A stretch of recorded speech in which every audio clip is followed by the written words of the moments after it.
everybody, welcome back to DissociaDID. This is a channel that tries to destigmatize dissociative identity disorder and debunks all the inaccurate connotations and stigmas that come alongside it. This is going to be a Debunking DID video, which means that all the sources that I've used will be linked down below in the description box, as we encourage you to go and do some more research yourself if you are interested in this stuff. You don't need to just take our word from it, but everything that we're saying today has been taken from scientifically vetted studies. I've been doing this channel for over a year now, and during that time I've made a lot of different videos about symptoms that can come with DID and the comorbid disorders that can affect it. If you don't know what comorbid means, it essentially means that if two disorders are comorbid, it means that they often occur together. For example, anxiety is often comorbid with depression. Essentially, if you have one of these disorders, it's very likely that you'll also have the other. Not in all cases, but that's essentially what comorbid means. A higher likelihood that if you have this disorder, that you'll also be experiencing this disorder as well.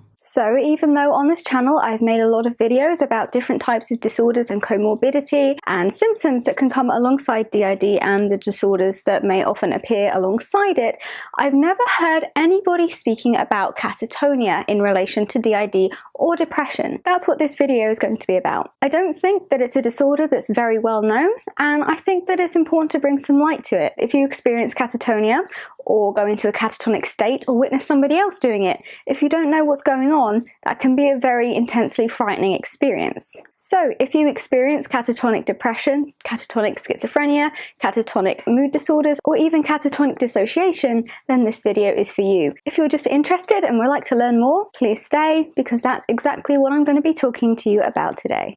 Okay, let's get into the video. My experience of catatonic dissociation and catatonic depression is something that doesn't happen too regularly, but when it does, it happens to a very extreme level. Catatonic symptoms were first described by Carl Ludwig Kahlbaum, and this was in 1874. His description of individuals with catatonic behavior remains accurate to this day. He mainly described catatonia as a disorder characterized by unusual motor symptoms. There are two different types of catatonic states. Catatonia causes severe disturbances in motor behavior. Some people may show extreme motor behavior and be very, very active, and others will be extremely unreactive. This is often categorized by how mobile the patient is. The most common or most well-known form of catatonia is catatonic schizophrenia. Most of the symptoms that develop with catatonic schizophrenia are also mirrored in different kinds of catatonia, such as depression with catatonic features or dissociative catatonia too. If you have mood disorders, especially bipolar, you may also have some catatonic symptoms. One of the most intense and obvious symptoms of catatonia is extreme immobility. Somebody may be completely unreactive to whatever you're doing to them. For example, recently I went into a catatonic state after being triggered, and my partner was squeezing my hands, touching my face, hugging me, putting cold things on my face. Even though I could feel this and I wanted to react to it, I could not move. I was completely immobile. If I was moved, I would stay in the same position I had been put in, no matter how uncomfortable or painful that position was. This condition is known as waxy flexibility. If somebody moves you and you retain the position that you've been put in, that's waxy flexibility. However, someone experiencing catatonic symptoms may actually exhibit extreme negativism, which means that they will resist all attempts to be moved or any instructions or requests to move or react without any apparent motivation or awareness. In some people, there may be extremely heightened motor activity, such as wanting to run around, extreme activity, but this often seems bizarre and without any particular purpose or awareness to it. And on the other hand, other patients may experience catatonic stupor. This is characterized by extremely slow movements and being unaware of your surroundings, often to the point of being completely motionless and not reacting to any kind of external stimulation. So to summarize, some people with catatonia may be extremely motionless, not react to any outside or external stimuli, whereas others will move around in drastic and seemingly random, vigorous fashions. Symptoms can include extreme negativism, selective mutism, peculiar movements, imitating someone else's words or phrases or accents, as you may have seen in my videos where I have visited my partner who lives in America. I very quickly picked up on their accent. Personally, I think this is more of an empathetic thing. I seem to mirror people's movements and accents in a way that makes me seem less threatening, more trustworthy, and safer. It's not something that I do intentionally, it's just something that seems to happen. This is called echolalia, and echoing movements is called echopraxia. These may also be part of the symptomatic picture that reflects catatonia, whether you are catatonic schizophrenic, catatonic depressive, or have a mood disorder with catatonic symptoms. As an example of how this may affect somebody with, for example, let's say depression with catatonic symptoms, a severely depressed person may experience extreme emotional pain from even slight movements like moving a finger. Even getting up out of a chair or lifting themselves from a bed can be an extremely painful and difficult experience that reflects the emotional pain that they're feeling from their depression. Generally, this is tied in, and in order to treat catatonia or catatonic symptoms, these are just symptoms and they need to be treated as per the underlying cause. For example, in this case, that would be depression. The way to treat catatonia is to deal with the underlying issue. Therefore, there is no specific treatments just for catatonic symptoms in themselves,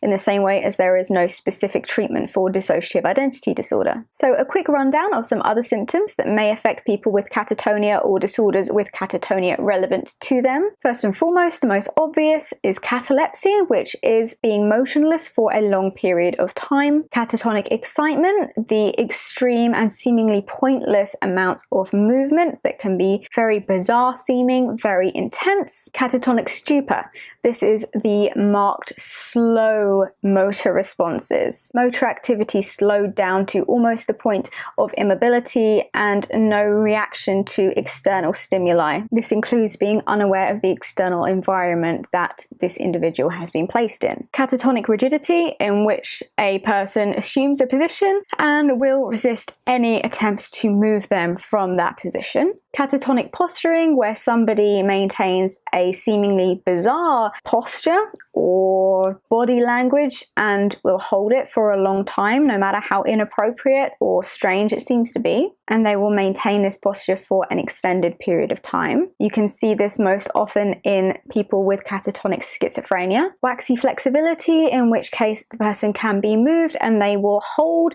the position that they have been placed in, particularly if you were to move someone's limb or something like that. So if you put my arm up there and then let go, it would stay. It has been described as though to an observer that body part will seem to have been made of wax, hence the phrase waxy flexibility, and akinesia or absence of physical movement. If you have bipolar, you may be able to see some of these symptoms pop up when you are in a manic phase, for example, the hypermobility, moving around very intensely. Catatonic excitement may appear during your manic phases, and catatonic stupor in your lower ones. Catatonic symptoms often occur in people with depression when they are at their very, very lowest state, the biggest dip in their mood, usually when experiencing things such as suicidal ideation. Okay, so now we know what catatonia is. What about the demographics? According to the DSM, the Diagnostic and Statistical Manual of Mental Disorders, between 9 and 5% of all psychiatric inpatients show some symptoms of catatonia. Of these, 25 to 50% are associated with mood disorders, 10 to 15% are associated with schizophrenia, and the remainder are associated with other mental health disorders. Catatonic symptoms don't just come with mental disorders, though. They can also occur in a wide variety of different medical conditions, including infectious, metabolic, and neurological disorders. They can also present as side effects of different drugs, especially if those drugs have been abused. So I hope that this gives you an idea of something that you may not have known anything about before. If you are interested in learning more about catatonia or catatonic schizophrenia, catatonia alongside mood disorders, catatonic depression, catatonic dissociation, please check out all the links to the studies and the resources that we have collected for you down below in the description box. I really hope that you found this information to be collated in a way that's relatively easy to understand and that maybe you learned something something today. If you have any questions, as always, please leave a comment down below. We do our best to answer as many as we can, and if not, our wonderful community is there and somebody will answer you. This community is amazing, and we are so grateful for everybody in our little DissociaDID family. So please subscribe if you want to learn more about disorders like this, and especially dissociative identity disorder, which is what this channel is about. Don't forget to check out our new merch designs. I designed them all by hand on pen and paper. They're mine. I did them. I hope you like them. Spread messages of mental health awareness. Have a wonderful day. Lots of love, everybody. Bye.